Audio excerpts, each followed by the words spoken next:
pessoal, mais um vídeo da nossa série sobre psicotrópicos, os remédios psiquiátricos. Hoje a gente vai falar da desvenlafaxina, um antidepressivo bastante novo, bastante pedido aqui no canal e que está ficando muito famosinho aí. Vamos lá conversar sobre ele. A desvenlafaxina é um antidepressivo da classe dos inibidores de recaptação de serotonina e noradrenalina, ou seja, ela vai ter uma ação sobre esses neurotransmissores, esses dois, no cérebro, ele vai modular.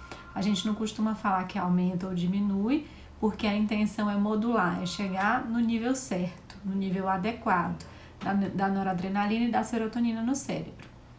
Existe uma ação pequena, mas também existe em dopamina, mas ela nem se compara à ação de serotonina e noradrenalina. No Brasil, ele só é aprovado por tratamento do transtorno depressivo, mas existem estudos em andamento, a gente ainda precisa aguardar esses resultados, mas aparentemente ele também tem ótima indicação para tratamento de quadros vasomotores, sintomas vasomotores principalmente associados à menopausa e perimenopausa, transtorno de ansiedade, fibromialgia, ansiedade social, transtorno do pânico, transtorno de estresse pós-traumático e transtorno disfórico perimenstrual. Então a gente tem uma ampla de transtornos aí com potencial grande para serem bem tratados com a desvenlafaxina.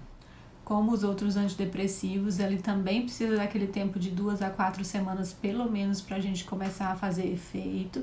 Alguns pacientes relatam um efeito inicial de energia, de melhora da energia no início, mas o efeito completo a gente precisa esperar pelo menos essas 2 ou 4 semanas. Alguns pacientes também precisam das 6 a 8 semanas que a gente vem conversando sobre os antidepressivos. E existem relatos que os sintomas vasomotores podem melhorar até na primeira semana. Então, aqueles fogachos, aqueles calorões associados à menopausa podem melhorar até mais rápido.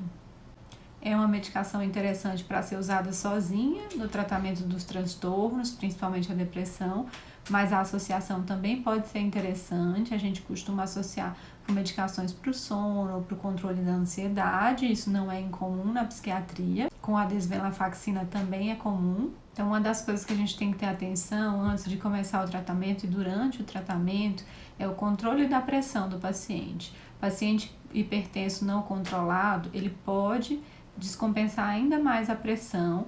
Raramente acontece um paciente bem compensado descompensar da pressão, descontrolar a pressão por conta do início da medicação. Então, o recomendado é que a gente avalie o paciente antes de iniciar o tratamento com essa medicação e durante o tratamento acompanhe. Nunca tive que suspender desvenlafaxina por aumento de pressão em nenhum paciente, mas existem relatos disso acontecer. Pacientes bem compensados não precisam normalmente, são bem tolerados.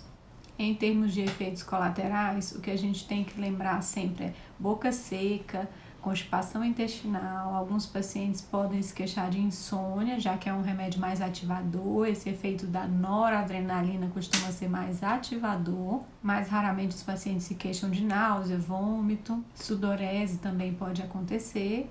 A disfunção sexual relatada é menos frequente do que muitos dos antidepressivos que a gente já falou por aqui. E, em último lugar, mas não pode ser esquecido, o risco de aumento da pressão arterial, precisa ser monitorado. Esses efeitos colaterais, eles são dose e normalmente tempo dependente, ou seja, doses mais baixas têm menos risco de efeito colateral, doses mais altas têm maior risco. E, em geral, não duram muito tempo, acontecem mais no início do tratamento e boa parte dos pacientes vai conseguir tolerar muito bem.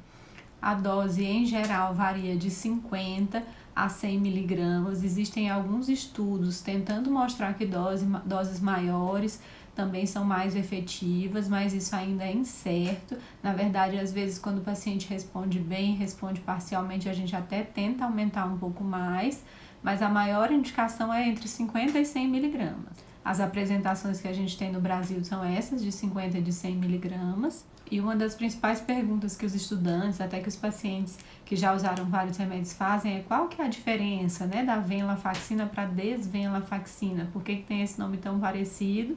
O que muda? A desvenlafaxina ela é o metabólito ativo da venlafaxina, ou seja, ela é uma versão ativada e ela tem efeitos mais potentes, mais importantes sobre a noradrenalina. O que a venlafaxina só consegue fazer em doses pelo menos moderadas, a partir de 150 miligramas, a venlafaxina já faz com doses menores, efeitos mais potentes sobre a ativação de noradrenalina.